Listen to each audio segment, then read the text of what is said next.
I didn't see much of anything because I was laying on the floor, and I couldn't really see a window. I saw a little bit of a window. I saw space out there with stars, but I didn't really see much until we got to the moon and disembarked. And then what did you see?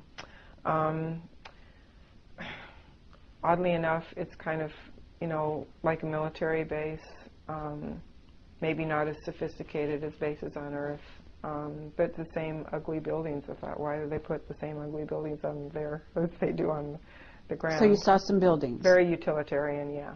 Okay. Did you see, and did you see, for example, well, saucers don't really need a runway per se, but did you see runway type Yeah, there places? was like big landing areas, I would say that. And we were taken off, and then we were conducted to these buildings, and my memory isn't all that great because I kind of moved forward in the hypnosis to other things. I was worked very hard there. There was a lot more sexual abuse. What do you mean you were worked hard? In what way were you worked? It's one of the things I've learned about mind control procedures.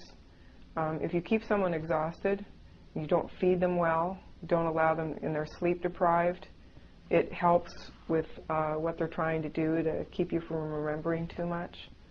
So I worked in some electronics equipment, not radar. It was a different kind of electronics, but they thought that my radar skill would translate over to using this other equipment.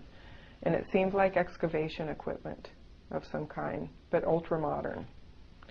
And it used electromagnetism to excavate areas with big magnetic plates, electromagnetic plates. And so they were actually still building parts of the base. So the idea was that you were brought to the moon to do this work? Yeah. Okay. And you worked there for a week? Yeah. And then there was a lot of just lifting and hauling, you know, like stacking boxes here and moving stuff here, and just, you know, kind of manual labor type of stuff. Really? And, okay. And just how many people were doing this kind of work? There were several. There weren't too many people doing it. Didn't seem like there was crowds of people up there. Quite a few, but... But working with you? Were you working with the two people that you came with? They had me working by myself a I lot. They didn't really want me to work with other people because I might be tempted to talk to them. So they kept me pretty isolated. Okay, and do you remember the beings that were on the moon that were in this, working in this, that you were working around, or I saw only human beings. Only human beings? I saw only human beings.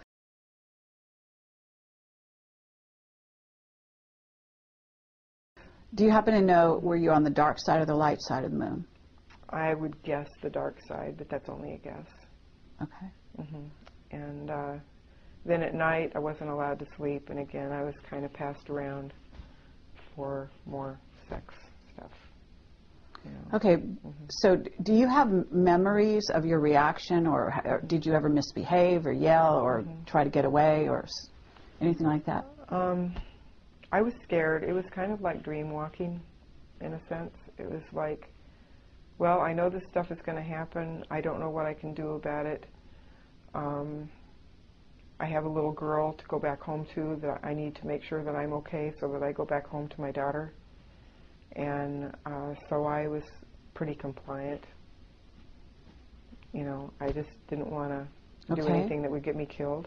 In the hypnosis where you're revisiting this experience, did you say you didn't dwell a long time on this?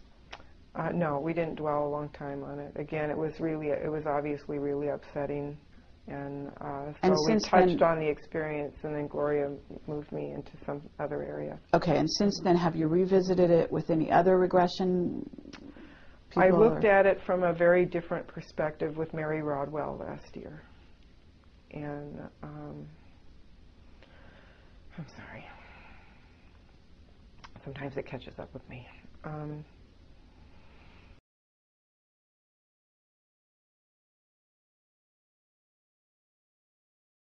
what the beings that you feel is your race of ETs, what they're like, what do they look like, are they humanoid, do you know? When I saw them on the ship, it was like lights moving around with a suggestion of a humanoid form in them. They were brilliant, you know, there was like white gold light everywhere, and there would be a golden light where they were, you know, moving around.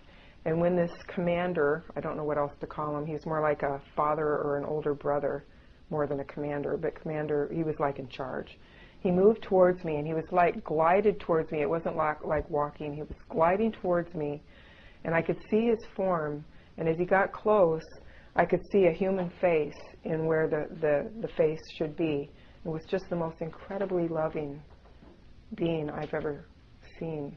You know, he was just amazing. And I could feel how much he loved me. And communicating with him, I would think a question, and before I even got the question finished, he had an answer. So it was, you know, a telepathic, telepathic kind of exchange. That's very nice. Yeah.